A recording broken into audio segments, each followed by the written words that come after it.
hier, lors des Madlits qui se sont passés dans le cadre de la 8e édition à la mairie de Rome, c'était le 10 mars 2025, nous avons eu droit à la récompense des lauréats par un trophée magnifique. C'était une miniature du Coliseum. C'était aussi un instant de réjouissance, d'allégresse pour ces jeunes hommes et femmes, ou moins jeunes d'ailleurs, qui se sont battus pour démontrer la vigueur de leurs actions, de leurs convictions, mais aussi de leurs entreprises ou projets. Au-delà de cela, nous avons quand même assisté, moi je dirais, à une sorte de cellule de réflexion sur l'avenir de l'Europe, sur l'avenir des communautés africaines et des diasporas africaines en Europe. Déjà qu'on parle de plusieurs générations déjà d'immigrés, de plusieurs générations de la diaspora. Vu que ces diasporas-là arrivent, que ce soit par la voie des études ou que ce soit par une voie souvent plus périlleuse, ils arrivent, ils s'installent, ils fondent des familles, ils fondent des projets, ils ont des enfants qui commencent à grandir ici et qui s'imprègnent d'une double culture, celle du pays d'origine et celle du pays d'accueil. Donc finalement, les Madlits ont révélé, d'après mon analyse à moi en tout cas, une sorte de cellule de réflexion de la part des autorités locales, de la part des autorités diasporiques, ainsi que de la part finalement du grand public qui est venu assister à ces événements-là. Et nous pouvons considérer aujourd'hui l'Italie comme une terre d'opportunité pour le Mali.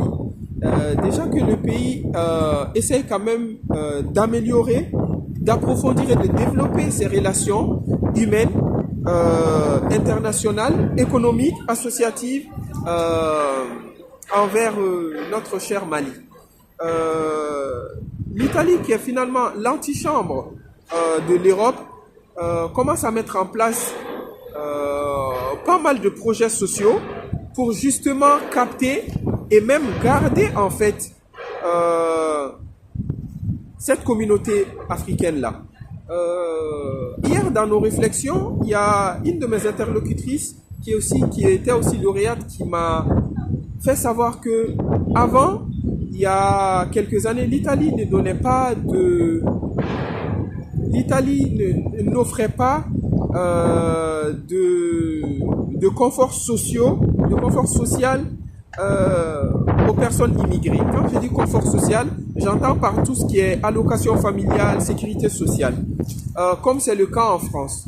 La France étant connue comme cela, à travers quand même un accompagnement assez stratégique, assez particulier, assez innovant, on peut le dire, sur le plan de la distribution des allocations familiales. Et bien l'Italie, qui ne le faisait pas avant, a commencé à mettre en place cette politique de redistribution des allocations familiales, des assurances sociales, pour permettre aux familles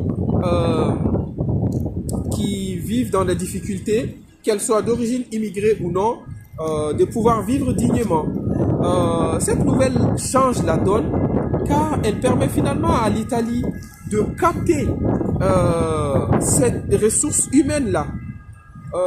Comme je l'ai dit tantôt, au-delà du mauvais narratif dont souffrent en fait les communautés immigrées, notamment africaines, la diaspora, les immigrés contribuent énormément au développement du pays.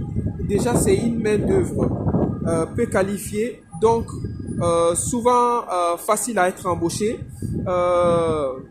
C'est une main-d'œuvre qui a l'amour du travail, qui veut s'en sortir, qui a envie également d'aider la famille restée au pays. Et c'est également un génie, un potentiel, parce que les immigrés sont de plus en plus nombreux à s'intéresser à l'entrepreneuriat, à s'intéresser à comment investir, à s'intéresser, à améliorer tout simplement leur vie sur le plan économique. Donc, il serait dommage, justement, pour ce pays si stratégique par rapport à l'immigration, de laisser partir tous ces bras valides et toutes ces ressources humaines-là. Donc, je reviens au fait que finalement, on a beaucoup parlé lors des Madlids des avantages que la communauté malienne, voire africaine, pourrait finalement apporter à l'Italie, voire à l'Europe.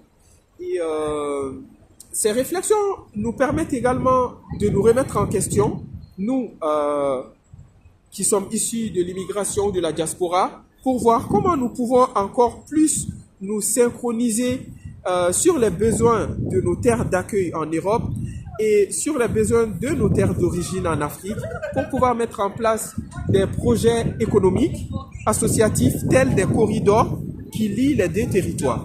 La réflexion est ouverte. Celui qui a assisté n'est pas plus savant que celui qui n'était pas là. Dites-moi en commentaire ce que vous pensez de ces perspectives-là. Et dites-moi également comment, selon vous, nous pouvons mettre en place des projets, des synergies économiques, sociales, politiques, pour le bien des populations du Nord comme du Sud.